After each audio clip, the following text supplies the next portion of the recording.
Dia 10 de setembro é o Dia Mundial de Prevenção ao Suicídio. E vamos pensar que diariamente, quantas pessoas se matam diariamente? Só no estado do Rio, uma por dia. No estado do Rio de Janeiro. Então, quer dizer, é muita gente, não é? Isso nós não estamos falando em Brasil. Quase 1 milhão de pessoas se matam por ano no mundo.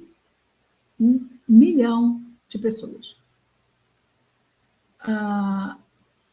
Quando o livro Memórias de um Suicida, da nossa querida Dona Ivone do Amaral Pereira, a mesma que estávamos falando antes, que nos trouxe a história que não era dela, embora ela tivesse sido suicida também, mas no livro ela é citada, porque é claro que sabemos que ela estava encarnada, já que ela foi a médium que recebeu a obra. Mas no livro ela é citada como sendo interna da colônia Maria de Nazaré, aquela que acolhe os suicidas. Então, vamos pensar que o suicídio ele é o final de um grande incêndio, que poderia ter sido evitado no início, não é? No meio, talvez. Mas sabe quando se chega num ponto onde, e hoje em dia no mundo está havendo muitos incêndios, não é? Em todos os continentes, muitos incêndios. Então, quando o incêndio está no início, ele é tratado de uma forma. Quando ele está mais encorpado, ainda pode ser debelado, mas chega uma hora em que ele começa a arder, e que só se pode esperar o quê? Que ele acabe quando não tiver mais nada para arder ali. Claro, vai se tentar fazer um limite em torno dele, mas não se consegue entrar dentro dele mais. Quando alguém se suicida,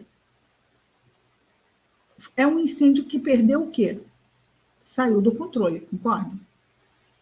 Aquele fluido vital, que nós recebemos uma cota para vir aqui, para passar uma encarnação, cada um de nós com um determinado número de anos, e essa pessoa pode sair 1 ano, 10 anos, 50 anos antes da hora marcada pelo seu planejamento reencarnatório, porque a reencarnação não é bagunça. Existe o quê? Existe um cuidado muito grande. Como é para a criança entrar na escola? Uma criança não entra numa escola e diz assim, hoje vim assistir a aula. Ela tem que estar matriculada, não tem? Tem que ter um histórico escolar falando da história dela. Se isso é pedido para uma criança numa escola, nós, quando entramos numa encarnação, não é diferente. Então, vamos ter pessoas responsáveis pelo nosso caminhar, como na escola nós temos. Vamos ter deveres para fazer, aquelas provas e aquelas expiações, aqueles testes valendo meio ponto, tudo isso vai surgir na nossa encarnação. E o objetivo é o quê?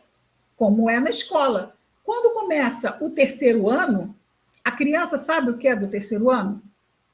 Não, ela sabe o que é do 2º ano, não é isso? Ela acabou de passar para o 3º. Mas quando ela sair do 3º ano e for para o 4º, ela tem que estar melhor do que ela entrou. Porque se ela não estiver melhor, o que vai acontecer com esse aluno? Vai repetir de ano.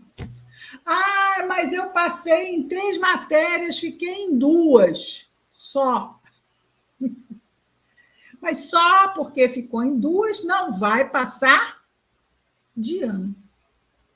Vai ficar em independência, às vezes passa, não é? Fica em independência nas 2 matérias.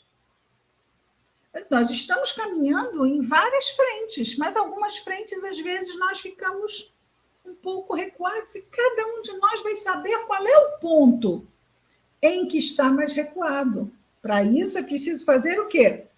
Processo de autoconhecimento. Mas um processo de autoconhecimento que possa o quê? Ser um processo de intervenção também, e não só conhecer, não, eu me conheço, eu sempre caio nesse ponto, quer ver? Observa, vou cair. Pum. Era melhor não conhecer, não é?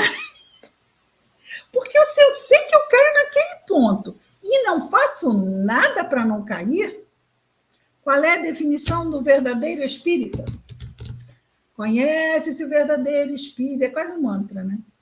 Conhece-se o verdadeiro espírita pela sua transformação moral, pelos esforços que faz em conter as suas más tendências.